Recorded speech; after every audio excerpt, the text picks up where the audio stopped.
నమస్తే, welcome to prime 9. నేను Jemimah.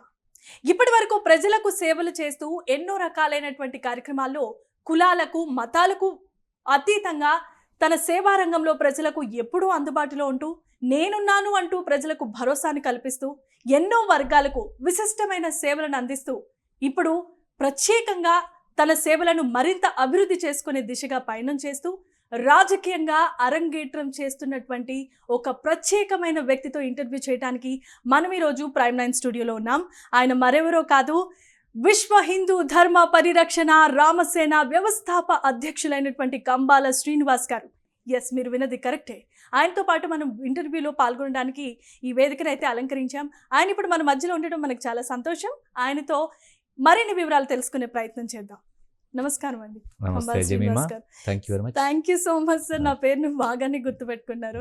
ఇంకా మీరు ఇప్పటి వరకు మీ గురించి ఎన్నో విషయాలు మేము విన్నాం. ఎందుకనంటే మాది కూడా అటు సైడ్ తూర్పుగోదావరి జిల్లాకు సంబంధించిన ఊరే కాబట్టి మీరు కాబట్టి సో ఇప్పటి వరకు మీరు చేసిన సేవా కార్యక్రమాలు, తర్వాత సామాజికవేత్తగా, ఆధ్యాత్మికవేత్తగా, ఇప్పుడు మరొక కొత్త అరంగేట్రం చేయబోతున్నారు, అదే రాజకీయం.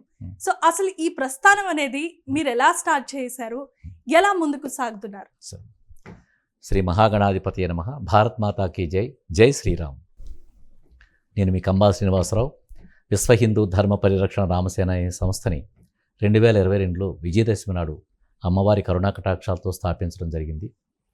మా ప్రాంతం ఆంధ్రప్రదేశ్లోని తూర్పుగోదావరి జిల్లాలోని రాజమండ్రికి 33 కిలోమీటర్ల దూరంలో ఉంది. ప్రైమ్ 9 టీవీకి నేను ప్రత్యేకమైన ధన్యవాదాలు తెలుపుకుంటూ, దాదాపుగా 2-3 సంవత్సరాల నుంచి ప్రైమ్ 9లో మా లోకల్లో శ్రీనివాస్ అని ఒక అతను ఉన్నాడు. పెంటపల్లి గ్రామం అని చెప్తుంది, బాగా భక్తిగల గ్రామం. ఆయన నాతో క్లోజ్గా ఉంటూ ఇప్పుడు ఐ న్యూస్లోకి వచ్చినట్టున్నారు ఆయన. సో ప్రైమ్ న్యూస్ నుంచి అప్పటి నుంచి నాకు చాలా సంబంధ బాంధవ్యాలు ఉన్నాయి. సో నేను ఈ వ్యవస్థ నేను గోకవరం గ్రామంలో పుట్టి గోకవరం గ్రామంలోనే చదువుకున్నాను, అక్కడే పెరిగాను. ఆ తర్వాత హైదరాబాద్ వచ్చి దాదాపుగా ఉద్యోగం చేసుకుంటూ స్థిరపడి పారిశ్రామిక రంగాలలో దాదాపుగా సీనియర్ జనరల్ మేనేజర్గా పనిచేస్తూ వాలంటీర్ రిటైర్మెంట్ తీసుకున్నానండి. నాకు 2 అమ్మాయిలు, వాళ్ళిద్దరూ కూడా అమెరికాలో స్థిరపడ్డారు. వాళ్ళు గ్రీన్ కార్డు హోల్డర్స్ కూడా అన్నాడు. కానీ మాధ్యమాల్లో మీడియా ద్వారా కూడా యాక్సిడెంటల్గా యాదృచ్ఛికంగా నేను కొన్ని విషయాలు చూడడం జరిగింది. అదేంటంటే, భారతదేశంలో అన్ని మతాల వారు అన్నదమ్ముల్లా కలిసి బ్రతుకుతుంటే విదేశీ విద్రోహ శక్తులు, జిహాదీలని, సొబుసురులైనటువంటి దుర్మార్గులు కొంతమంది లక్షల కోట్ల రూపాయల భారతదేశంలో పంపుతూ ఈ మతం అనేది జీవన విధానం, అది దేవుడు కాదండి. అలాంటి జీవన విధానాన్ని దేవుడిగా మార్చేసి మతం పేరిటే దేవుడిగా మార్చేశారు. నిజానికి దేవుడు చదువుకున్న వాళ్ళు కూడా ఈరోజు నాకు ఎంతో బాధ కలుగుతుందండి. చదువుకున్న వాళ్ళు కూడా భగవంతుడిని 3 రకాలుగా చూడడం అనేది చాలా వేదన కలుగుతుంది నాకు. సైంటిస్టులు కూడా అలాగే చేస్తున్నారు. భగవంతుడు 3 రకాలుగా ఎందుకు ఉంటాడండి? నిజంగా ఉంటే వాళ్ళు కొట్టుకోవడమే సరిపోతుంది కదా. మనం గాలి కూడా పీల్చగలమా? తప్పు కదా ఇది ఆలోచన విధానం. అది భగవంతుడు ఒకటే పరబ్రహ్మ స్వరూపం, అది అంతే. మనకు పంచభూతాల్లో నుండి మనం ఎప్పుడు ఆవరించుకున్న పరమాత్ముడు ఆయన గురించి మనం తప్పుడుగా ఆలోచించి భేదభావాలు పెంచుకోవడం ఎంత తప్పండి. కానీ ఇది పెద్ద ఆట. ఇది ఈ విదేశీ విద్రోహ శక్తులు భారతదేశ ఔన్నత్యాన్ని, దాని గొప్పతనాన్ని, విశిష్టతని చూసి భరించలేక ఎప్పటి నుంచో ప్రయత్నం చేస్తున్నారు. అది ఇప్పుడు తీవ్రతరం చేశారు దాన్ని. వాళ్ళు చేస్తున్న ప్రయత్నాలు రాజకీయ మతాలని రాజకీయ రంగు పులిమి, వాళ్ళ రాజకీయ లబ్ధి కోసం, వాళ్ళ ఆర్థిక అవసరాల కోసం, వాళ్ళ సామ్రాజ్య విస్తరణ కోసం, వాళ్ళ అధికార దుర్వినియోగం కోసం, వాళ్ళ అధికారం చేపట్టడం కోసం జరుగుతున్న రాజకీయ పరిస్థితుల్లో హిందువులు నలిగిపోతున్నారండి. మైనారిటీలు గౌరవింపబడుతున్నారు. భారతదేశంలో ఎంతో గౌరవంగా బ్రతుకుతున్నారు. చైనాలో మసీదులలో పందులను చంపి పారేస్తున్నారు. దాంట్లో ఎంత అపరాధం అండి, చాలా అపరాధం అండి ఇది. అలాగే క్రిస్టియన్స్ని జర్మనీలోని ఈ జిహాదీలు చర్చిలు తగలబెడుతున్నారు. ఎంత పాపం అండి అది. ఇది దుర్మార్గమైన, పైశాచికమైన, వికృతమైన వాతావరణం ఇది. ఇలాంటి పనులు భారతదేశంలో మీరు ఎక్కడైనా చూసారా? లేదండి. చూడరు, మీరు ఎప్పటికీ చూడరు. ఎందుకనంటే మన ధర్మం ఏంటంటే అన్య మతస్థులను కానీ ఎదుటివారిని గౌరవించడమే హైందవ ధర్మం. అది ఇలాంటి పరిస్థితులు చూసి నేను చాలా వేదన కలిగి, ఎక్కడ చేస్తే బాగుంటుంది, నేను ఎక్కడైతే నాకు బలం ఉందో అక్కడ చేయాలి. నా ఊరికి వెనక్కి వచ్చిన తర్వాత అక్కడ దేవి చౌక్ అనే ఒక అమ్మవారి ఆలయం ఉంది. చాలా సుపరిచితం. చాలా శక్తివంతమైన ఆలయం అది. అవును. ఆ ఆలయంలో ప్రధాన అర్చకులు జగన్నాథ శర్మ గారిని, ఆయనతో కలిసి మొట్టమొదటిగా ఒక 50 కేజీల పులిహార ప్రతి శుక్రవారం వితరణ చేయడం అనేది అలవాటు చేసుకున్నాను. ప్రసాద వితరణ. అంతే. ఓకే. తర్వాత మంగళవారం నాడు పేద గర్భిణీ స్త్రీలకు పళ్ళు, పాలు, రొట్లు అలా పంచడం, అది ఒకటి. వాళ్ళు కూర్చోవడానికి సదుపాయాలు లేకపోతే వాళ్ళకి కుర్చీలు అవి ఇవ్వడం, ఆ కుర్చీలు పర్మనెంట్గా కుర్చీలు చేయించడం, ఇలాంటి కార్యక్రమాలు చేస్తుండేవాడిని. అయితే నాతో పాటు కొంతమంది ఎవరైతే సహాయంగా ఉంటూ ఇంత విస్తృతమైన సేవలకి బలంగా ఉన్నారో వాళ్ళ పేర్లు కూడా మీకు చెప్పడం చాలా అవసరం. అవును. నా మేనలుడు అక్క కొడుకు అయ్యప్ప, అలాగే నా చెల్లి కొడుకు కళ్యాణు. ఒక ముఖ్యమైన వ్యక్తి గురించి మీకు చెప్తానండి. అతను దళిత సహోదరుడు వరసాల ప్రసాద్ అని చెప్పి 12 సంవత్సరాలుగా వైఎస్ఆర్సీపీలో కరడుగట్టిన వైఎస్ఆర్సీపీ నాయకుడే. ఆయన వైఎస్ఆర్సీపీకి స్టేట్ సెక్రటరీ. అతను నేను చేస్తున్న పనులు చూసి అతను చూసింది మానవత్వం చూశాడు. నేను ఎప్పుడు కూడా మతం అనేది నాకు నమ్మకమే లేదు ఎప్పుడు కూడా. మానవత్వం అనేది ప్రథమ భాష్యం అది. దాని నుంచే మనుషులు పుట్టారు. అలాగే కులాలు, మతాలు ఇవన్నీ వచ్చినాయి. మానవత్వాన్ని వదిలేసి ఎలా ప్రవర్తించగలం? అందుగురించి నేను ఎవరు సహాయం అడుగుతున్నది ఎప్పుడు ఆలోచించకుండా నేను చేస్తున్న సహాయాలు చూసి ఎక్కువగా నేను దళితులకు సహాయం చేయడం వల్ల అవకాశం కలిగింది. అలాగే అన్ని వర్గాలకి చేస్తున్నా, ఎక్కువ దళితులకి. ఒక పెరాలసిస్ వచ్చిన వాళ్ళకి కానీ, బ్రెయిన్ స్ట్రోక్ వచ్చిన వాళ్ళకి కానీ, సామంతుల రాజేష్ అని ఒక అబ్బాయి మొట్టమొదటిగా యాక్సిడెంట్లో పోతే కింద పడిపోతే 50,000 ఇచ్చాను. అలా స్టార్ట్ అయింది దళితులకు చేయడం. అలా ఆర్థిక సహాయం అనేది మీరు ఆర్థిక సహాయం ఉంటే కదా, అన్ని రకాల సహాయం, వాళ్ళకి బియ్యం పంపించడం కానీ ఇలాంటి ఎన్నో కార్యక్రమాలు చేయడం చూసి తను ఇప్పుడు తను ఒక విషయం చెప్పాడు. తమ్ముడు, నువ్వు చేస్తున్న పనులు ఎంతోమంది రాజకీయ నాయకులను చూశాను. 37 సంవత్సరాలుగా నా జీవిత రాజకీయ అనుభవం, ఎప్పుడూ నీలా చేసిన వాడిని ఎవరిని చూడలేదు. సో నేను చాలా ముగ్ధునయ్యాను నీతో అని చెప్పి, ఎప్పుడైనా నీతో చేరాలని ఉంది నాతో. అతను వైఎస్ఆర్సీపీ, నేను విశ్వ హిందూ ధర్మ పరిరక్షణ రామసేన అధ్యక్షుడిని. నీది హిందూ ధర్మం అయినా కానీ నేను ప్రయత్నం చేస్తాను, ఎప్పుడు నీతో కలిసి నడుస్తాను తమ్ముడు అని చెప్పాను ఆవిడ. అతను ఈ మధ్య కాలంలోనే నేను భారతీయ జనతా పార్టీలో జాయిన్ అవుతానని తెలిసి తను రాజీనామా చేసి, మీరు ఎందుకంటే వైఎస్ఆర్సీపీలోంచి ఎవరన్నా వెళ్తే కాంగ్రెస్లోకి వెళ్తారు, లేకపోతే టీడీపీకి వెళ్తారు, లేదంటే జనసేనలోకి వెళ్తారు. భారతీయ జనతా పార్టీలో రారు. దళితులు ఎవరు రారండి, మైనారిటీలు కూడా రారు, మైనారిటీ వాళ్ళు కూడా రారు, ఎవ్వరు రారు. ఈ చరిత్రని మొట్టమొదటిసారిగా మీరు జగ్గంపేట నియోజకవర్గంలో గోకవరంలో చూస్తారు. ఇది తిరగరాశారు చరిత్ర. ఈరోజు మా మాలపేటలో కానీ, మాదిగపేటలో కానీ, సంజీవయ్య నగరంలో కానీ వాళ్ళంతా నా సోదరీమణులుగా మారి, మాకు కంబార్ శ్రీనివాస్తోటే నడుస్తాం, మాకు పార్టీతో మాకు సంబంధం లేదు, మానవత్వాన్ని గౌరవించే మనిషి ఎవరైతే ఉన్నారో ఈ మనిషి కూడా మేము నడుస్తామని చెప్పి 100 మందిగా రిజైన్ చేసిన వాళ్ళు 1000 మందిగా మారుతున్నారు ఇప్పటికి. అటువంటి చరిత్ర సృష్టించగలిగాను వరసాల ప్రసాద్తో కలిసి. ఇకపోతే రాంబాబు, తామర రాంబాబు గారిని, అలా ఎనకోటి దొరగారని, వీళ్ళందరూ కూడా చాలా చక్కగా నేను ఎన్ని వేల మందితో ఏ కార్యక్రమం చేసినా నాకు సహాయంగా ఉంటూ నాకు బలంగా ఉంటున్నారు వీళ్ళందరూ కూడా. అలాగే మా దేవి చౌక్ సభ్యులు కూడా. మేము చేస్తున్న కార్యక్రమాల్లో చాలా విశిష్టమైన కార్యక్రమాలు ఏంటంటే, భర్త చనిపోయి పిల్లలతో బాధపడుతూ రేపు పొద్దున తెల్లవారితే ఎలా తినాలని చెప్పిన బాధపడే మహిళలకి, భర్త అనారోగ్యంతో మంచం మీద పడి ఏ సంపాదన లేకుండా పిల్లలతో బాధపడుతున్న మహిళలకి వారి కుటుంబ సంఖ్యను బట్టి 10 కేజీల బియ్యం నుంచి 25 కేజీల బియ్యం 100 కుటుంబాలకి నేను ప్రతి నెల పంపిస్తున్నాను నేను. అది నాకు చాలా నచ్చిన ప్రోగ్రాం. నాకు నచ్చిన ప్రోగ్రాం. మహిళలందరూ కూడా ఎంతో ఆనందం వెల్లివిరిసిన ప్రోగ్రాం ఏంటంటే బంగారు వరలక్ష్మి కానుక. ఇది మీరు ఇంగ్లీష్లో కొట్టినా, తెలుగులో కొట్టినా మీకు మొత్తం యూట్యూబ్లో వచ్చేస్తుంది. మీకు 2 సంవత్సరాలు చేసిన కార్యక్రమం. మొట్టమొదటిగా మా దేవి చౌక్ ఆలయంలో మా ఊరికి సంబంధించిన 3000 మంది శ్రీమూర్తులని రిజిస్ట్రేషన్ చేసుకోమని చెప్పి దాంట్లో 100 మందికి డ్రా తీసి 5,500 రూపాయలు విలువ కలిగే బంగారు లక్ష్మీ రూపుని వరలక్ష్మి వ్రతం చేసుకోవడానికి శ్రావణ మాసంలో మేము ఇచ్చాం. ఆ డ్రా తీసి స్టేజ్ మీదకి వచ్చిన మహిళలు ఆ బంగారు వరలక్ష్మి రూపు చూసి అక్కడే కళ్ళంట నీళ్ళు పెట్టుకున్నారు. మా జీవితంలో మేము బంగారం చూడడం సార్ ఇది అంటే. అన్ని రకాల వర్గాల వాళ్ళు వస్తారు కదా, అందులో పేద మహిళలు బాగా వచ్చారు. వాడు బంగారు వరలక్ష్మి రూపు చూసుకుని మేము ఎప్పుడు బంగారం చూడలేదండి, ఈ రోజున మా ఇంట్లో వరలక్ష్మి పూజే బంగారు నాణ్యంతో చేసుకుంటున్నాం లక్ష్మీదేవి రూపుతోటి అని కళ్ళంట నీళ్ళు పెట్టుకున్నారు. అది నిజంగా నాకు ఎంతో గొప్ప భాగ్యంగా స్త్రీమూర్తులందరూ కొలిచే ఆ రోజున ప్రత్యేకించి మీరు అది డ్రాలో తగలడం. వాళ్ళు బంగారం చూడలేదు ఎప్పుడు. వాళ్ళు కొనుక్కుంటే ఏ ముక్కునత్తో లేకపోతే చెవుకు రింగ్లో చేయించుకుంటారు. ఒకవేళ 5,000 ఉన్నాయని అనుకుంటే చిన్నగా ఏదైనా కొనుక్కుని అది చెవుకు పెట్టుకుంటారు. ఈ రోజుల్లో 5,000 అంటే రాదండి. అయినా కానీ ఆ బంగారం వచ్చిందంటే వాళ్ళకి ఎంతో ఆనందం కలిగింది. అది 1 గ్రామ్ బంగారం వచ్చింది వాళ్ళకి, 1 గ్రామ్ బంగారం. దాన్ని స్ఫూర్తిగా తీసుకుని ఈ సంవత్సరం జగ్గంపేట నియోజకవర్గం మా పక్కన నియోజకవర్గాలు అవి. Hmm. రాజానగరం నియోజకవర్గం నాది జగ్గంపేట నియోజకవర్గం. పక్కనే ఉన్న అటవీ ప్రాంతం, మన్య ప్రాంతం, ట్రైబల్ ప్రాంతం అయినటువంటి రంపచోడవరం నియోజకవర్గాల్లో మేము ఈ కార్యక్రమాన్ని 17,000 మంది రిజిస్ట్రేషన్ చేసుకున్నారు. మహిళలు? మహిళలు మహిళలు బంగారు ప్రత్యేక. వరలక్ష్మి కానుక కోసం 17,000 మంది 17,000 మంది. రిజిస్ట్రేషన్ చేసుకున్నారు. వాళ్ళ కోసం అని చెప్పిన 1/2 కేజీ బంగారం తెప్పించి, 1/2 కేజీ బంగారం అంటే 500 గ్రాములు 500 మందికి ఇవ్వచ్చు అనమాట. Hmm. పోయిన సంవత్సరం 5,500 పోతే ఇప్పుడు 7,500 రూపాయలు పడింది మాకు అది. అవును. సో దాని నిర్వహణ ఖర్చు కూడా ఇంకా కష్టం. వీళ్ళందరికీ ఇన్ని నియోజకవర్గాల్లోని మేము ప్రతి గ్రామానికి వెళ్ళి నిర్వహించడానికి మాకు ఇంకా ఖర్చు అవుతుంది. ఖర్చు అవుతుంది. దాదాపుగా మాకు 45 లక్షల నుంచి 50 లక్షల రూపాయల దాకా ఖర్చు వచ్చిందండి.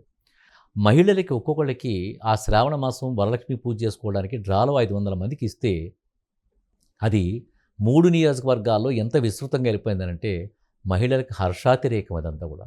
వాళ్ళు ఆనందం పట్టలేకపోతున్న వాళ్ళు. Hmm. ఎవరికి అంబాల శ్రీనివాసరావు ఎవడనిస్తే జాకెట్ ముక్కిస్తాడు, చీర పెడతాడు, ఇస్తాడు. కానీ బంగారం ఇచ్చేది నేను వాళ్ళకి చాలా గొప్ప విషయం సార్. చాలా ఆనందపడ్డారండి.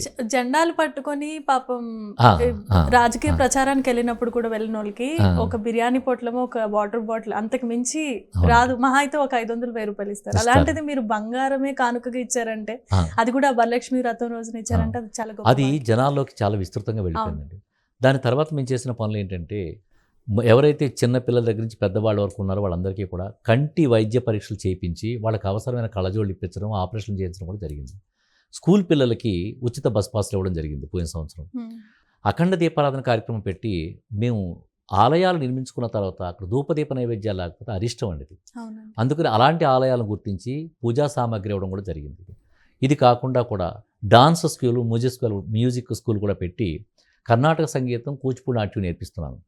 మా ఊరు నుంచి రాజమండ్రిలో నేర్చుకోవాలంటే 1000 రూపాయలు అవుతుందండి. ఒక్క క్లాస్ చెప్తాడు వారానికి. నేను 200 రూపాయల ఫీజుకి 3 క్లాసులు వారానికి చెప్పిస్తూ ఈ రోజున అద్భుతమైన నాట్యకారుల్ని కళాకారులను కళాకారులను ప్రోత్సహిస్తారు. తయారు చేస్తున్నాను ఇప్పుడు. కొంతమందికి అయితే సార్ మేము పేదలం 200 రూపాయలు నెలకి ఇచ్చుకోలేము, 2 పిల్లలు 400 పంపిస్తే నాకు అవ్వదంటే వాళ్ళకి ప్రత్యేకంగా సంతకం పెట్టి 100 రూపాయలకి వాళ్ళు చేసుకుంటున్నారు. తల్లిదండ్రులు లేని పిల్లలకైతే 11 రూపాయలకే, అది కూడా ఇచ్చుకోలేకపోతే నేనే వాళ్ళకి పెట్టుబడి పెట్టి నాకు వాళ్ళు చేస్తున్నాను అన్నమాట. అదో కార్యక్రమం నడుస్తుంది. ఇవి కాకుండా కూడా ప్రతి గ్రామంలోని కూడా ఎవరికైనా కష్టం వచ్చిందంటే, అంటే స్కూల్ ఫీజు కావాలని ఒకళ్ళు కోరుకున్న గ్రామం నేర్చుతుంటే ఒక అమ్మాయి, ఇంటర్మీడియట్ అమ్మాయి వచ్చి సార్, బీటెక్ అమ్మాయి వచ్చి సార్ నేను లోన్ తీసుకుని ల్యాప్టాప్ కొనుక్కున్నాను, అది ఎవరో దొబ్బేశారు సార్, అది నేను ఎలా సార్, నాకు లోన్ ఎలా కట్టుకోను, నాకు చదువుకోవడం ఎలాగంటే ఆ అమ్మాయికి 54,000 పెట్టి ఆ అమ్మాయికి ల్యాప్టాప్ ఇవ్వడం కాకుండా ఆ అమ్మాయి లోన్ కూడా నేను తీరుస్తానని చెప్పాను. ఇలా చేస్తున్న పనులకి, ఎంతో విశిష్టంగా పెడుతున్న పనులకంతా కూడా టోటల్గా 3 నియోజకవర్గాలు కూడా విస్తృతంగా వెళ్ళడం కాకుండా చాలా ముఖ్యమైన విషయం మీకు చెప్పాలపడింది. ఆలయాలు నిర్మించడం కోసం, పాడైపోయిన దేవాలయాలు బాగు చేయించడం కోసం నేను ఎక్కువ ఖర్చు పెట్టింది, కోట్ల రూపాయలు ఖర్చు పెట్టడం జరిగింది. మా ఊర్లోని అమ్మవారి ఆలయానికి 15 లక్షలు పెట్టి సలహారం, అంటే బొమ్మలై కట్టిస్తారు కదా, అష్టాదశ శక్తి పీఠాలు అవి పెట్టించామండి. అమ్మవారికి కిరీటం చేయించామండి 21 లక్షలు పెట్టి. అందులో 14 లక్షలు నేను ఇచ్చాను, 7 లక్షల రూపాయలు భక్తులు ఇచ్చారు. సో 21 లక్షలు పెట్టి కిరీటము, చంద్రహారం ఏం చేయించాం. ఇప్పుడు అమ్మవారికి ప్రత్యేకించి 20 లక్షలు పెట్టి రథం చేస్తున్నాం అండి. 10 లక్షలు పెట్టి ధ్వజస్తంభం చేయడం కూడా నిర్ణయించడం జరిగింది. అది మా ఊర్లోనే గోకర్ణేశ్వర ఆలయం అని చెప్పి, మా ఊరికి గోకవరం అనే పేరు అందులోంచే వచ్చిందండి. గోకర్ణేశ్వర ఆలయం అని చెప్పి ఒక ఆలయం ఉంది. అది పురాతనమైంది, పైన శిథిల స్థితిలో ఉంది. దాన్ని మొత్తం తీపించేసి 45 లక్షలు పెట్టి మొత్తం దానికి ఆలయ నిర్మాణం జరిగింది. పునర్నిర్మించారు. అలాగే దేవి ఇంకో చోట్ల కనకదుర్గమ్మ తల్లి అని చెప్పి డ్రైవర్స్ కాలనీ ఉంటే అక్కడ కూడా 10 లక్షలు ఇచ్చాను. శివాలయానికి ఒక 5 లక్షల రూపాయలు ఇచ్చాను. అంటే మా ఊరి వచ్చే సంవత్సరం అమ్మవారికి బంగారపు చీర చేయించడం అండి, దానికి 70 లక్షల రూపాయలు అవుతుంది. బంగారపు చీర అంటే దాంట్లో ఇంకేమన్నా? చీర అంటే 1 కేజీ బరువు కలిగి ఆమె చీర కట్టుకున్నట్టుగా పోత ఉంటుందన్నమాట. అది అలా అమ్మవారికి అలా అమర్చేస్తారు. అమర్చితే క్లిక్ మనసు ఉంటే అలా కూర్చుని పోతారు. అది మళ్ళీ తీసి చేయాలన్నప్పుడు అది మళ్ళీ అభిషేకాలు చేసేటప్పుడు అది తీసి అభిషేకాలు చేసి శుభ్రం చేసి అమ్మవారిని మళ్ళీ అది అలా పెట్టేస్తారు. పెడితే అమ్మవారి చీర కట్టుకున్నట్టుగా ఉంటుంది అనమాట. మొత్తం ఒక సెట్ మొత్తం అలాగా ప్రిపేర్ అది ఒక పోత మీ ఒక అచ్చులో ఉంటుంది చూస్తారా, అలా పెట్టేస్తారు అమ్మవారికి. అంటే ఇక్కడి నుంచి ఇలా పెట్టి అమ్మవారి యొక్క ముఖం కనబడుతుంది, కిరీటం కనిపిస్తుంది. అమ్మవారు ఏం లేదండి, సర్వాంగ సుందరంగా బంగారంతో గదగదలాడుతూ వేస్తుంది. అలాంటి చీర ఒకటి చేస్తుంది. దానికి కేజీ బంగారం పడుతుంది, 70 లక్షలు అవుతుంది. అది కూడా మేము నిర్ణయం తీసుకున్నాం, స్టార్ట్ చేసాం, ఆ పని స్టార్ట్ చేసాం. నేను ఇలా గోకవరంలో చేస్తున్నానని తెలిసి చుట్టుపక్కల గ్రామాల్లో ఉండే 100 గ్రామాల నుంచి ఒక్కొక్కరు రావడం మొదలెట్టారు. ట్రైబల్ గ్రామాల నుంచి కూడా రావడం జరిగింది. మాకు మా బాపనమ్మ తల్లి ఉంది, మాకు ముత్యాలమ్మ తల్లి ఉంది, మాకు తలుపులమ్మ తల్లి ఉంది, ఇలా రకరకాల దేవతల పేర్లు చెప్పి రావడం మొదలుపెట్టారు. వాళ్ళందరికీ ఇస్తూనే ఉన్నామండి. అలాగే మేమైతే డబ్బు ఇవ్వకుండా సిమెంటు, ఇసుక, ఐరన్ ఇటువంటిది ఇస్తూ ₹1,00,000 ఇస్తానంటే ₹1,00,000 సపడా మెటీరియల్ ఇవ్వడం జరుగుతుంది. కొన్ని గ్రామాలు పేద గ్రామాలు ఉంటే మేము 50,000 నుంచి 1,00,000 వరకు ఇస్తున్నాం. కొన్ని పేద గ్రామాలు ఉండి మేము ఏం చేసుకోలేము సార్ అని అంటే అక్కడ గుడిని మేమే కట్టిస్తున్నాం, 10 లక్షలు అవుతుంది. కంబాల శ్రీనివాస్ గారు, ఇప్పటి వరకు మీరు చేసిన సేవా కార్యక్రమాలు మీరు చెప్పడమే కాదు, అంతకు ముందు కూడా మేము వినున్నాము. అయితే ముఖాముఖిగా చూసే అవకాశం, తెలుసుకునే అవకాశం దేవుడు మాకు కల్పించాడు. అయితే ఇందులో భాగంగా మీరు సామాజికవేత్తగా ఉన్నారు, ఆధ్యాత్మికవేత్తగా ఉన్నారు, ఎన్నో సేవా కార్యక్రమాలు వినూత్నంగా మీ సేవలు అందిస్తూ ఉన్నారు. రాజకీయ అరంగేట్రం చేయడానికి ముఖ్యమైన ఉద్దేశం అసలు ఎవరు మీకు స్ఫూర్తినిచ్చింది ఏంటి? అది కూడా భారతీయ జనతా పార్టీని ఎన్నుకోవడానికి గల కారణం ఏంటి? ఇది చాలా మీకు బాగా, ఇందులో మీకు చాలా ట్విస్టులు ఉన్నాయండి. ఆ ట్విస్టులు మీకు చాలా బాగా వింటారు. అది నేను ఈ పనులన్నీ చేయడం భారతీయ జనతా పార్టీకి సంబంధించిన కాకినాడ జిల్లా ప్రెసిడెంట్ ఆయన చిలుకూరు రామ్ కుమార్ గారిని ఆయన చూశారండి.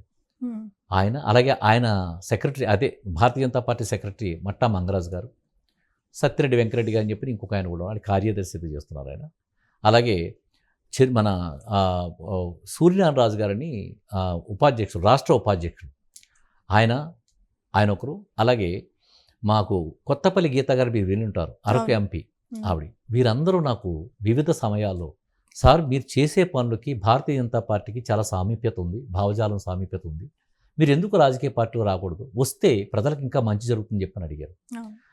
అది వింటున్న నా పక్కనున్న నా అనుయాయులు కూడా, వాళ్ళు కూడా మైండ్లో మెదిలింది, రాజకీయాల్లోకి వెళ్తే మనం ఇంకా మంచి పనులు చేయొచ్చు కదా, ఇప్పుడు మన సొంత నిధులు ఖర్చు పెడుతున్నాం, ప్రభుత్వ నిధులు వస్తాయి, వాటిని కూడా ప్రజలకు అందించవచ్చు కదా, ఇప్పుడున్న వాళ్ళందరూ ప్రజలు దుర్వినియోగం చేస్తున్నారు నిధులన్నీ కూడా, మనం శ్రద్ధాశక్తులతో మనకు భక్తి ఉంది, భారతీయ జనతా పార్టీ అంటేనే భక్తి, దేశభక్తి, మనం ఎందుకు చేరకూడదని చెప్పి నన్ను నెమ్మదిగా స్లో పాయిజన్ ఇంజెక్షన్ ఎక్కించడం మొదలుపెట్టారు.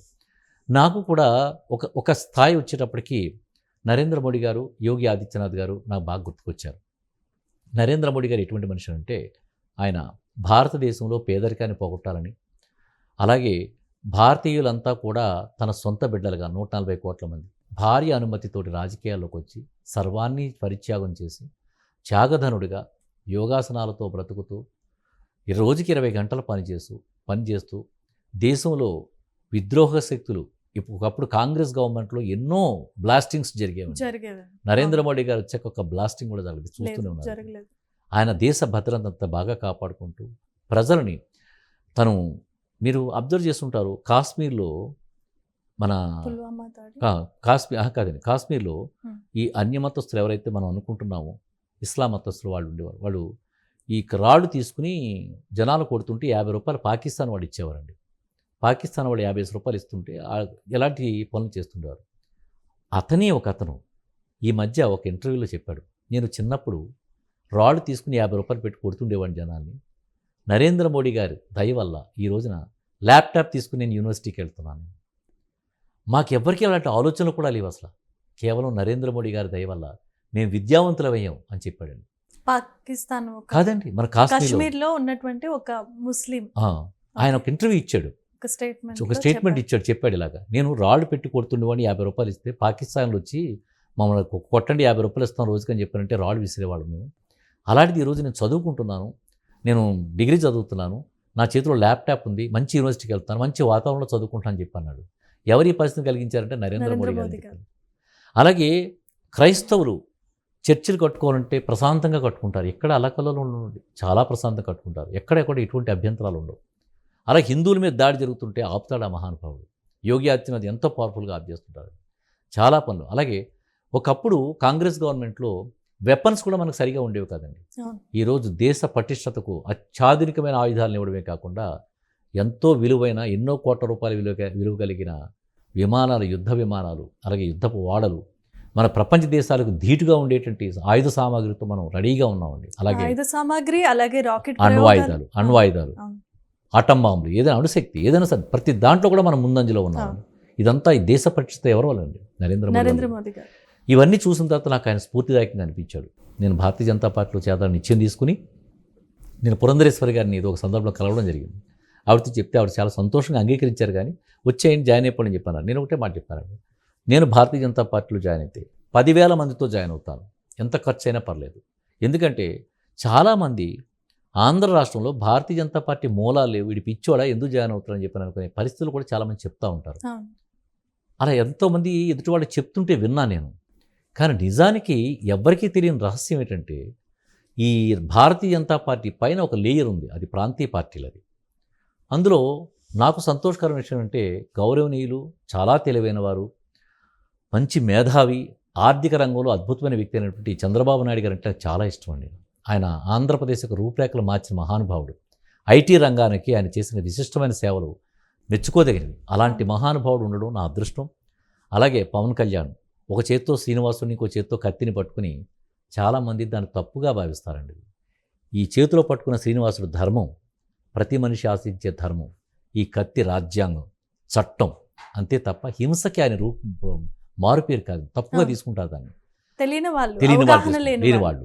సో పవన్ కళ్యాణ్ గారు అంటే సనాతన ధర్మం కోసం కూడా ఆయన చాలా విశిష్టమైన సేవలు చేస్తున్నారు. నా అదృష్టం ఎన్డీఏ కుటుంబంలో ఎలాంటి పరిస్థితుల్లో భారతీయ జనతా పార్టీలో జాయిన్ అవుతారు. కానీ విషయం ఏంటంటే మీరు ఆంధ్ర రాష్ట్రంలో ఏ మూలకన్నా వెళ్ళండి, ఒక తెర తీసి చూడండి, నీకు రాముడు అంటే ఇష్టమా, నరేంద్ర మోడీ అంటే ఇష్టం అంటే ఆయన వల్లే మాకు రాముడు నిలబడ్డాడని చెప్పిన ప్రతి భక్తిభావం ప్రతి వాళ్ళు చూశాను.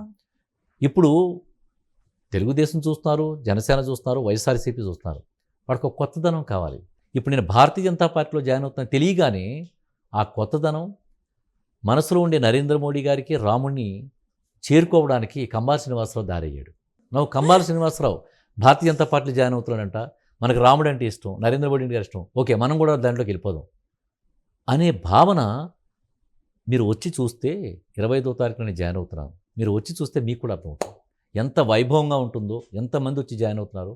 దళితులు ముఖ్యంగా నా సహోదరులైనటువంటి మాలమాదిగ కులస్తులు, రజక కులస్తులు అంటే చాకలి వాళ్ళు, మంగలి వాళ్ళు, వీళ్ళందరూ కూడా వాడు మరి రజకులు నన్ను కలవడానికి వస్తే నేను ఒకటి అడిగాను, మీరు బల్లల పండుగ చేసుకుంటున్నారా అని అడిగాను. ఆయన వచ్చిన పెద్ద కళ్ళంటా నీళ్లు పెట్టేసుకున్నాడు. ఆయన మేము బల్లల పండుగ చేసుకుంటున్నామని గుర్తున్న నాయకులు ఎవరూ లేని ఇప్పుడు దాకా అని నన్ను ఎలా అడిగారని మీరు అడుగుతున్నారు. నేనే మర్చిపోయాను బల్లల పండుగ గురించి, మీకెందుకు గుర్తుకొచ్చింది? ఈ సంవత్సరం చేయండి, ₹1,00,000 ఖర్చుని నేను ఇస్తాను, 5,000 మంది మీరు వచ్చి బల్లల పండుగ చేసుకోండి. అంటే మనం త్రికరణ శుద్ధిగా మనసులో మంచి చేసుకుంటూ ధర్మాన్ని ఆలోచిస్తే పంచభూతాలు పరమశక్తులే మన వంక వెనక్కి తిరిగి చూస్తాయండి. నేను మంచి చేస్తానని అనుకోగానే ఫస్ట్ అబ్జర్వ్ చేసేది పంచభూతాలు. నీ మనసుకు కూడా మీకు తెలీదు, అంతకన్నా ఫాస్ట్గా పంచభూతాలు మిమ్మల్ని చూస్తాయి. అది శక్తిని తెలుసుకుని మీరు నడిచి వెళ్తుంటే సర్వదా రక్షణగా ఉంటాయండి. ఒకవేళ పంచభూతాలకి నువ్వు త్యాగం చేయాల్సిన పరిస్థితి ఉంది, త్యాగం చేయాలంటే దాన్ని త్యాగం చేయడానికి కూడా నేను సిద్ధంగా ఉన్నాను. ఇటువంటి త్యాగం చేయడానికనే సిద్ధంగా ఉన్నాను. ఎందుకంటే ఒకసారి అవి నిర్ణయం తీసుకున్న తర్వాత నువ్వు త్యాగం చేస్తే ఇంకా మంచి జరుగుతుంది అన్నాను అనుకోండి, త్యాగం చేయడానికి కూడా సిద్ధంగా ఉంటాను. మంచి చేయాలి మేడం. సో ఈ విధంగా నేను ప్రజల్లోకి వెళ్ళడం జరిగింది. ఇప్పుడు 25,000 అంటే ఇన్నాళ్ళు మేము మేడం చెప్పాను, పురంధరేశ్వరి గారు చెప్పాను. ఇప్పుడు ఆ ఫంక్షన్కి 25వ తారీఖు నాడు ఇంకా గొప్ప అదృష్టం ఏంటంటే ఈ 25 డిసెంబర్ 2024 నాడు బుధవారం నేను జాయిన్ అవుతున్న తేదీ వాజ్పేయి గారి 100వ పుట్టినరోజు కావడం కూడా నా గొప్ప అదృష్టం. ఎన్నో డేట్లు మిస్ అవుతూ అవాంతరాలు కలుగుతూ నేను అక్కడికి నేను డేట్ మిస్ అయిన ప్రతిసారి గణపతి వంక చూసేవాడిని. ఎందుకు నువ్వు ఏం చేస్తున్నావు, నాకు ఎందుకు ఇలా ఆటంకాలు కల్పిస్తున్నావు, విఘ్నాలకు అధినాథుడు ఆయన వంక చూసేవాడిని. నాకు సమాధానం దొరికేది కాదు. మరి భగవంతుడు తన సమాధానం చెప్పే పద్ధతే అద్భుతంగా ఉంటుంది కదా. లేదు, దీంట్లో కూడా ఒక మంచి సూత్రం ఉంది, మనం ఒకటి తలిస్తే దైవం ఇంకొకటి తలుస్తుంది అంటారు. మీరు ఇన్ని మంచి పనులు చేసుకుంటూ వెళ్తున్న మీకు పుణ్యం ఏ రీతిలో ఉండాలి, ఏ రీతిలో దేవుడు ప్రసాదించాలి. నాకు ఒక శుభదినమైన డేట్ను కూడా ఆయనే నిర్ణయిస్తాడు కదా. చాలా మంది ఈ 25ని కూడా చాలా అదృష్టంగా భావిస్తారు. ఏవో వాళ్ళ లెక్కలు వాళ్ళకు ఉంటాయి, కానీ చాలా మంచి దినం. అలాగే మీరు దళితులు అని చెప్పి అంటున్నారు, దళితుల కోసం చేస్తున్న శ్రమ. డిసెంబర్ 25వ తారీఖున క్రిస్మస్, క్రీస్తు జన్మదినం. మీరు వాళ్ళ కోసం ముఖ్యంగా వాళ్ళకి ఇచ్చినటువంటి ఏదైతే ఈ దాన్ని ఏమంటారు, ముఖ్యంగా మీరు వారి కోసం చేస్తున్నటువంటి ఈ సేవలు ఏదైతే ఉందో, ఆర్థికపరమైన సేవలు కానీ చాలా రకాలైనటువంటి సేవలు వాళ్ళు ముందుంచి నడిపిస్తున్నారు. కాబట్టి ఆ రోజున మీకు లభించడం, అలాగే వాజ్పేయి గారు పుట్టినరోజు, అలాగే వాజ్పేయి పుట్టినరోజు నా జన్మ నక్షత్రానికి కూడా సూట్ అయిన రోజు. అది కూడా అంటే పంతులు గారి చేత ముహూర్తం పెట్టించుకుంటే పురంధరేశ్వరి 3 డేట్లు ఏమని అడిగారు. అడిగితే 20, 22, 25 అని చెప్పాను. దాంట్లో 25ని వాళ్ళు సెలెక్ట్ చేసుకున్నారు. అంటే ఇది కూడా నేను నిర్ణయించుకున్నది కాదండి, వాడు నిర్ణయించుకుంది కాదు, అలా యాదృచ్ఛికంగా కలిసింది. ఆ 3 కూడా ఒక అద్భుతమైన రోజు, ఒక అద్భుతమైన రోజు. నాకు తెలిసి రాజకీయ అరంగేట్రం చేస్తున్న మీ ముహూర్తం ఎంత పటిష్టంగా ఉందో దీన్ని బట్టే అర్థం అవుతుంది. అది దాన్ని 10,000 మంది జనంతో మంత్రివర్యులు శ్రీనివాస వర్మ గారు సెంట్రల్ నుంచి, స్టేట్ నుంచి సత్యకుమార్ యాదవ్ గారు, అలాగే సోము వీర్రాజు గారు మీకు తెలిసే ఉంటారు, అలాగే నార్త్ ఇండియా నుంచి కూడా ఒక పెద్ద నాయకులు, భారతీయ జనతా పార్టీకి సంబంధించిన అధ్యక్షులు, ప్రతి జిల్లా అధ్యక్షులు, వీళ్ళందరూ కూడా ఆ రోజున రాబోతున్నారు. దీనికి భారీ ఎత్తున జర్మన్ షెడ్స్ చేస్తున్నామండి ఇది. సో భారీ ఎత్తున చేసుకుంటూ అలాగే పిల్లలకి వాళ్ళకి కావాల్సిన పాలు ఏర్పాట్లు, స్త్రీలకైతే ముఖ్యంగా మరుగుదొడ్ల ఏర్పాట్లు ఇవన్నీ కూడా చాలా గట్టిగా చేస్తున్నామండి. ఇప్పటి వరకు ప్రజల్లో విస్తృతంగా సేవా కార్యక్రమాలు చేస్తూ తూర్పుగోదావరి జిల్లా మొత్తం అన్ని చుట్టుపక్కల ప్రాంతాల్లో ఒక మంచి గుర్తింపు పొందిన వ్యక్తిగా మీరు ఉన్నారు. అంతేకాకుండా విశ్వ హిందూ ధర్మ రామసేన వ్యవస్థాపకులుగా ఉన్న మీరంటేనే ప్రతి ఒక్కరికి ఒక ఆలోచన అయితే వస్తుంది. ఈయన కంబాల శ్రీనివాసరావు గారు అని అంటే ఒక మంచి వ్యక్తి, సేవా కార్యక్రమాలు చేసే వ్యక్తి. అలాంటి మీరు బీజేపీ పార్టీని ఎన్నుకోవడానికి గల కారణం ఏంటి? బీజేపీ పార్టీ ఎన్నుకోవడానికి కారణం ఏంటంటే అండి, మచ్చ కళంకం లేని పార్టీ అది. అందరూ కూడా దాంట్లో దేశభక్తి మీకు అది ఉంటే ఈ రకమైన ఏదైనా దుర్వినియోగం చేసే విధానం కానీ ఉంటే, లేదా మీకు డబ్బు సంపాదించుకునే ఆధారం ఉంటే బెల్లం చుట్టూ చీమలు చేరుతాయి చూసారా, అలాగా పార్టీ కూడా చాలా పెద్ద పార్టీ కనిపించేది మీకు. అది కనిపించట్లేదంటే అర్థం ఏంటనుకుంటున్నారు మీరు? అక్కడ మీకు ఎలాంటి అవకాశాలు లేవు. తినే అవకాశాలు, దోచుకునే అవకాశాలు లేవు. అంటే రాజకీయ లబ్ధి అనేది అప్పుడు అక్కడ వాళ్ళకి ఎంట్రీ ఉండదు. అక్కడ వీళ్ళు దేశం కోసం భక్తి కోసం చేసేవాళ్ళు. వాళ్ళు అక్కడ ఉండేవాళ్ళు వేరు, దోచుకోవడానికి ఉండేగా వేరేది. అంటే నేను ఉన్న నేను ఎవరిని కించపరచట్లేదు. ఇప్పుడు నా తెలుగుదేశం జనసేన పార్టీ గురించి ఇప్పుడు నేను మాట్లాడట్లేదు. కొన్ని జరిగినాయి, అది మాట్లాడడం సంస్కారం కాదు, నాకు ఇష్టం లేదు మాట్లాడడం. బట్ రాజకీయ లబ్ధి అనేది దుర్వినియోగం అవుతుంది అక్కడ. మీకు చాలా తెలుసు, ఇసుక దోచుకున్నారని, మద్యం విషయాలు జరిగింది, మద్యం గురించి, అలాగే కాంట్రాక్టులు, గంజాయి, ఎన్నో రకాలుగా మైనింగు. ఒక రకం కాదండి, 11 లక్షల కోట్ల రూపాయల అప్పులు తీరే మార్చి పారేశారు ఆంధ్రప్రదేశ్ నది. ఎంత దారుణమైన వ్యవస్థ అంటే ఒక వ్యక్తి అంత డబ్బు సంపాదించుకుంటే ఆంధ్రప్రదేశ్ని వేలుబెట్టి శాసించగలుగుతాడు. అలాంటి అంటే మన చేతులు కాళ్ళు వాడికి ఇచ్చి నరుక్కోమని చెప్తున్న వాడికే ఇచ్చేస్తున్నాం. అలాంటి ప్రజలందరూ కలిసి ఓటేసి ఆడిని బెచ్చుకుని అలా చేస్తున్నాం. దుర్మార్గులకి ఓటేస్తే దాని యొక్క దరిద్రం ఎలా ఉంటుందనేది ఆంధ్రప్రదేశ్ రాష్ట్రంలో 11 లక్షల కోట్ల అప్పుల కింద బయటపడింది అది. సో అలాంటి పార్టీ కాదండి ఇది భారతీయ జనతా పార్టీ. అంటే భారతదేశాన్ని 10వ స్థానంలో ఉన్న ఆర్థిక పరిస్థితి నుంచి 5వ స్థానం దగ్గర తీసుకొచ్చి దాన్ని 3వ స్థానం తీసుకెళ్తానని చెప్పి నరేంద్ర మోడీ గారు లాంటి పార్టీ భారతదేశాన్ని వెళ్తున్న పార్టీ. అదే ఆంధ్రప్రదేశ్కి వెళ్ళి చూస్తే 5 లక్షల కోట్ల రూపాయల అప్పులు ఉండేది 11 లక్షల కోట్ల రూపాయల అప్పులు తీసుకెళ్ళి వనరులు లేకుండా చేసేసి, వనరులంతే దోచుకుని, ప్రభుత్వ ఆస్తులు తాకట్టు పెట్టేసేసి మొత్తం దోచుకోవడమే, మొత్తం తినేయడమే. ఇలాంటి పరిస్థితుల విషయంలో ఈ సామాజిక రాజకీయ లబ్ధి ఏదైతే ఉందో అది దుర్వినియోగం కాకూడదని, దాన్ని ప్రజలకి అందించడం, కనీసం ఆ నియోజకవర్గం నుంచి నా ప్రయత్నం చేస్తే రాజకీయ పార్టీలు ఆరంగేటం చేయడం ద్వారా ప్రజలకు నా మీద నమ్మకం ఉండి, అలాగే నన్ను తీసుకునే భారతీయ జనతా పార్టీ అధిష్టానాన్ని కూడా నా మీద నమ్మకం ఉండి, నేను ఏదైనా చేయగలను వాడు భావిస్తే ఆ రాజకీయ లబ్ధిని ప్రజలకు చేర్చడానికి చేసే ప్రయత్నమే నాకు ఈ రాజకీయ ఆరంగేటం. బట్ విశ్వ హిందూ ధర్మ పరిరక్షణ రామసేన పనులు ఇప్పుడు ఆగవండి. అలాగే అధిష్టానానికి లోబడి నా పనులు చేస్తూ ఉంటాను. సో ఇంత మంచి గొప్ప అవకాశాన్ని మీరు పొందుకున్నారు. అయితే బీజేపీ అంటేనే ఒక హిందూ మతాన్ని కప్పుకొని కొనసాగుతున్నది అని చెప్పి మిగతా పార్టీలు కానీ మిగతా ఏదైనా సరే మనం చూస్తే భారతీయ జనతా పార్టీ దీనికి మాత్రమే స్థాపించబడింది అన్నట్టుగా ఉంటుంది ప్రజల్లో వచ్చేసరికి. అయితే ఇప్పటి వరకు మీరు చెప్పింది ఏంటంటే మతాలకు అతీతంగా, కులాలకు అతీతంగా, వర్గాలకు అతీతంగా నేను సేవను అందిస్తున్నాను అని మీరు చెప్తూ ఉన్నారు. నేనే కాదండి, నరేంద్ర మోడీ గారు, పవన్ కళ్యాణ్ గారు, మా వరుస అంతా అలాగే ఉంటామండి. అవును. అయితే మరి మైనారిటీల కోసం ఏం చేయబోతున్నారు? ఏమేం కార్యక్రమాలు చేశారు? నేను చేస్తున్నామని మైనారిటీలకే అండి. ఒక ముస్లిం అయినా నా భార్య పిల్లలు లేరండి, చిన్న పాకలో ఉన్నాను, నాకు తినడానికి తినలేదంటే ఆయనకు ప్రతి నెల 25 కేజీలు బియ్యం పంపిస్తున్నాను. ఆయనకు 10,000 రూపాయలు ధన సహాయం చేశాను. ఇంకొక ముస్లిం అతను వచ్చి నాకు 2 కాళ్ళు లేవు సార్, నేను యాక్సిడెంట్లో నాకు కాళ్ళు పోయినాయి, నాకు చేతులు మాత్రమే ఉన్నాయి, నాకు చక్రాల బండి, బ్యాటరీ చక్రాల బండి నాకు కావాలని చెప్పానంటే ఆయనకు 25,000 రూపాయలు ఇచ్చాను నేను. ఇలాగ ఎవరు వస్తే, ఏ మతస్థులు నా దగ్గరికి వచ్చిన వాళ్ళందరూ కూడా మైనారిటీ వర్గ ప్రజలు వచ్చారు నా దగ్గరికి. తక్కువగా వాళ్ళు అందరికీ చేస్తున్నాను, కానీ తక్కువగా వాళ్ళు వచ్చారు. ఎక్కువ మంది దళిత సామాజిక వర్గానికి సంబంధించి మైనారిటీలు మాత్రమే నన్ను ఎక్కువగా కలిశారు. నేను చేసిన ఖర్చు పెట్టిన లక్షల రూపాయలంతా కూడా దళిత వర్గానికే నేను ఖర్చు పెట్టాను. భవిష్యత్తులో కూడా నేను వాళ్ళ కోసమే ఖర్చు పెడతాను. వాళ్ళని ఎప్పుడూ నెగ్లెక్ట్ చేయను. ఎందుకంటే గతంలో జరిగిన తప్పులు ఇప్పుడు ఈ తరానికి వారసుడుగా ఉన్న నేను ఆ తప్పు జరగనివ్వనండి. ఇంకొకటి, ఆ తప్పు జరగనివ్వకపోవడమే కాకుండా తిరిగి మన వాళ్ళని మనకు వెనక్కి తెచ్చుకునే పరిస్థితిని చేస్తాను. మనం అందరం కూడా అన్నదమ్ముల్లా కలిసి ఉంటూ ఒకళ్ళ మీద ఒకళ్ళ ప్రేమతో ఉండాలి తప్ప విద్వేషాలు పెంచుకునే ప్రయత్నం చేయకూడదండి.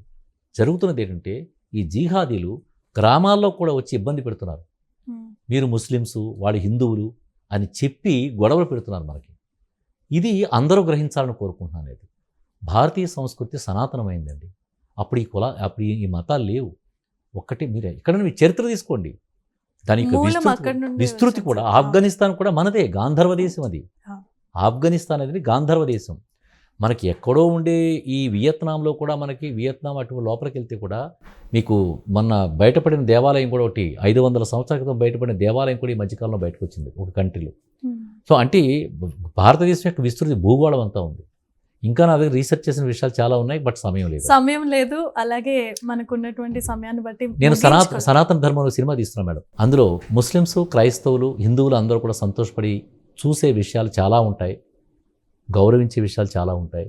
రాబోయే కాలంలో నా ప్రయత్నం చాలా తీవ్రంగా చేస్తున్నాను మేడం. ఓకే. సో ఎన్నో గొప్ప గొప్ప విషయాలు, అంటే ఆధ్యాత్మికంగాను, సామాజికంగాను, రాజకీయంగా కూడా అసలు మీరు ప్రజలకు రాబోయే రోజుల్లో ఏం చేయబోతున్నారు అన్న విషయాన్ని చాలా స్పష్టంగా తెలియజేశారు. ఈ వేదికని ఇలా మీతో పాటు పంచుకోవటం, అలాగే మీరు 25వ తారీఖున చేయబోతున్నటువంటి ఆ రాజకీయ అరంగేట్రానికి మనస్ఫూర్తిగా శుభాకాంక్షలు ప్రైమ్ 9 ఛానల్ నుండి తెలియజేస్తూ, కంబాల శ్రీనివాస్ గారు అసలు మీతో ఇలా ప్రోగ్రామ్ని చేయడం చాలా గొప్పగా భావిస్తూ ఉన్నాం. ఇంకా మున్ముందు కూడా చాలా మందికి ప్రయోజనకరంగాను, రాజకీయంగా ఇప్పుడు ఉన్నటువంటి పరిస్థితుల్లో మీరు ఎంతైతే పేరు గడించారో అంతకంటే మరిన్ని ఎక్కువ సామాజిక సేవా కార్యక్రమాల్లో రాజకీయం ద్వారా మీరు ఇంకా ప్రజలకు సేవను అందించాలని మనస్ఫూర్తిగా కోరుకుంటూ ఉన్నాము. కంబాల శ్రీనివాసరావు ఒక్కడు ఏమీ చేయలేడండి. జమీమా కూడా కంబాల శ్రీనివాసరావే. అందువల్ల ఏంటంటే ధర్మం అనేది ఎక్కడున్నా కంబాల శ్రీనివాసరావుగా వర్ధిల్లాలని నేను కూడా మేము కోరుకుంటున్నాను. ఖచ్చితంగా మీ రాజకీయ జీవితం వర్ధిల్లాలి, ఇంకా ముందు కూడా ఇంకా సేవా కార్యక్రమాలు మరిన్ని ముమ్మరంగా చేస్తూ ప్రజల్లోకి వెళ్ళాలి. అంతేకాదు మీ గురించి మేము కూడా మా న్యూస్ ఛానల్లో ఎప్పటికప్పుడు తెలియచేస్తూ ప్రజలకు మీ సేవల్ని విస్తృతంగా ప్రచారం చేయాలని మేమంతా మనస్ఫూర్తిగా మీరు కోరుకుంటున్నాం. నా అరంగేటానికి తప్పనిసరిగా రావాలి గోకవరం. మీకు వెల్కమ్ చెప్తున్నాను. తప్పకుండా Right, మీ ఆహ్వానాన్ని మేము ఖచ్చితంగా స్వీకరిస్తున్నాం. Thank you. చాలా సంతోషంగా ఉందండి. Right. సో చూసారు కదండి, ఇప్పటి వరకు ఎన్నో విషయాల్ని రాజకీయ అరంగేట్రం చేయబోతూ తను చేస్తున్నటువంటి మాటల ద్వారా ఇప్పటి వరకు మనకి స్పష్టంగా తెలియజేశారు. ఇప్పటి వరకు రాజకీయ నాయకులు ఎలక్షన్స్ వస్తేనే ప్రచారం చేసేటప్పుడు మాత్రమే మేము ఇది చేస్తాం అది చేస్తాం అని చెప్పి వాగ్దానాలు చేస్తారు. ఆ తర్వాత వారు చేసే పనులు వేరేగా ఉంటాయి. వారి రాజకీయ జీవితాన్ని అలాగే వచ్చినటువంటి నిధుల్ని కూడా దుర్వినియోగం చేసే పరిస్థితి ఈ రోజుల్లో మనం చాలా స్పష్టంగా చూస్తున్నాం. అయితే కంబాల శ్రీనివాసరావు గారు ఇప్పటి వరకు చేసినటువంటి సేవా కార్యక్రమాలు ఎన్నో విస్తృతంగా చేస్తూ పేద ప్రజలకు కానీ, వర్గాలకు అతీతంగా, మతాలకు అతీతంగా, కులాలకు అతీతంగా, ప్రాంతాలకు అతీతంగా ఎన్నో రకాలైనటువంటి సేవలను చేస్తూ 25వ తారీఖున చాలా గ్రాండ్గా మన గోకవరం ప్రాంతంలో బీజేపీ తరపున రాజకీయ అరంగేట్రం చేస్తున్నారు. కాబట్టి ప్రైమ్ 9 ఛానల్ తరపున, ప్రేక్షకుల తరపున శుభాకాంక్షలు తెలియజేస్తూ మరొకసారి గర్వంగా నేను చెప్తూ ఉన్నాను, మీ రాజకీయ భవిష్యత్తు ఇంకా మున్ముందు అభివృద్ధి చెందాలని మనస్ఫూర్తిగా కోరుకుంటూ ఈ కార్యక్రమంలో పాలుపందులు పంచుకున్నందుకు నేను చాలా గొప్పగా ఫీల్ అవుతూ కార్యక్రమాన్ని ముగించుకుంటూ ఉన్నా. ఇది ప్రైమ్ 9 ఛానల్ యొక్క special interview with Kambala Srinivasarao గారు. మరిన్ని కార్యక్రమాల కోసం చూస్తూనే ఉండండి ప్రైమ్ 9.